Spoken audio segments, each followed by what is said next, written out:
to the Princess K Talk Show, which talks about life, health, and relations to human beings, and what we go through as individuals in life. So I am going to continue the series I was doing last week or 2 weeks ago about the causes of divorces.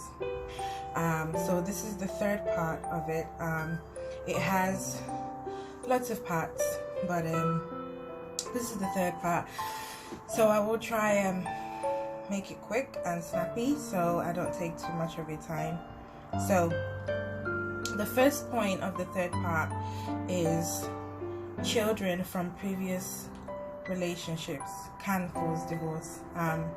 There is a big difference between your own children and other children, so it may be difficult to establish the same relationship. There could be friction, there could be anything, there could be problems, there could be disagreements between your child and the husband, your husband's child. It could be anything, and it could cause a rift between you guys. And if it's not taken care of, or if you guys don't talk about it, it can cause a big argument, which could possibly lead to divorce. Okay, the second point is intrusive parents, meaning intrusive in-laws, your in-laws, because when you get married, you don't just marry your spouse, you marry their family, their problems and everything with it. So the problem is when one person is in the relationship has a different view of what should be kept within the relationship.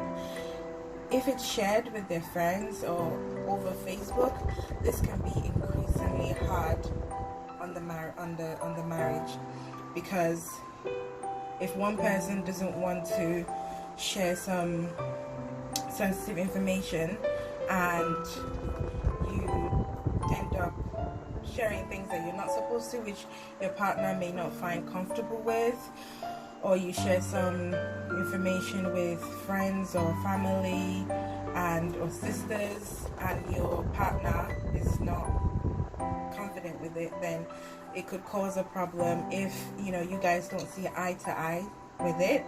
If you guys don't talk about it, iron it out, apologize and move on, it could cause problems if it's left unspoken about, untreated. Okay, so the fourth point is living apart. Okay, so let's say if work takes one partner to a different state or a different country or a different city, that could cause a strain on the relationship. So you have to be careful on how to rekindle the love, the fire, everything. You have to really try and rekindle it so it's not like burnt out. It doesn't cause a problem between you two, because you guys could grow apart, anything could be different, we're all humans, and we're full of emotions. Even men are full of emotions, so we have to be careful in that area. So the fifth point is living apart. Okay, living apart can also, not living apart, life changes. Life changes could be anything. It could be change of job, change of career. It could be family crisis. If one person, if one of your partner, their family is sick or something, and they have to go and live with their family to take care of them, it could cause a strain. It could cause you guys to grow apart. And it could definitely cause a lot of problems in a relationship, let alone marriage. So really we have to be sensitive to this kind of things and make sure that it doesn't cause too much problems on the marriage. Okay, so I'm going to move to part 4, but I'm going to be very quick about it so I don't exhaust my time. Okay, so the part 4 of it is you have outgrown each other, which it happens. Even the best of good relationships and marriages these days have one point outgrown each other before they decided to rekindle stuff and work on it. Okay? Traumatic life events. If you lose one of your children, that could cause a problem. It could cause a rift between you guys because both of you are grieving and one could blame the other. Prolonged stress. If you can't distress yourself, if you can't, say you want to go on a holiday, both of you just chill out, distress yourself, just working too much can cause too much stress, and you have families and so many things you're thinking about, it could cause a stress.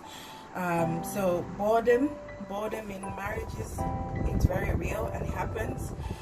We need to find a way to rekindle the boredom, because men do get bored easily, but we women, we don't really get bored too much. We get bored but not easily, especially when children is involved. That could keep them company and that could keep them going. But men get very bored easily, and we have to be able to engage their attention every time, especially from a woman's perspective. You have to try yourself, light up the fire in the bedroom, try different things, just so you don't grow apart, or because boredom can make men cheat, because they go by what they see, so it can make them cheat. So try and have that conversation. If you guys are getting bored, talk about it so you can sort it out. Okay? All right, the last point is jealousy, or coping with a jealous partner. Now, jealousy is it's a hard one. It's difficult to handle. So try, and sometimes jealousy arises from childhood psychological problems, or it could just be that you haven't given your partner the peace of mind, or reasons to trust you, so that could cause jealousy. Maybe as little as like just being on the phone talking to a guy that is just your friend, platonic friendship. The most important thing about dealing with a jealous partner is to have a conversation with them, and after having a conversation with them, make sure you do things that will make them feel comfortable, that won't make them feel jealous, like why is she talking to him in front of me, or why is he talking to her in front of me. You have to have that conversation. Communication is important, so that you guys can be able to come to a common ground and do things that both of you are comfortable with, so that the other person will not be jealous. Okay, so all right, I will end it there for today. I will come back next week with the last part of causes of divorces. So thank you ever so much for listening, and I do hope that I have helped in some way, shape, or form. And thank you so much for listening, and do have a wonderful